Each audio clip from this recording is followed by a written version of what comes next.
Hey everyone, I'm Megan McDermott. I'm teaching 8th grade English and 8th grade advanced English this year. I'm super excited to be here. This is my 23rd year of teaching. I know, right?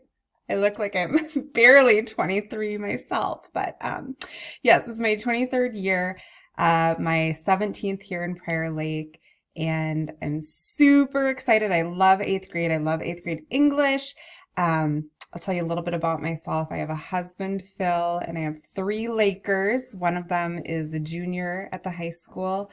One of them is in third grade at Glendale, and one of them is starting kindergarten this year. So we have a big year ahead of us. Um, and I like long walks on the beach. No, I'm just joking. I love reading. I like TV. I love podcasts. I spend a lot of time listening to podcasts and coffee and anything made from a potato. So I look forward to learning all about you and your families this year. And as always, reach out if you need any help. I can't wait to meet you. Bye.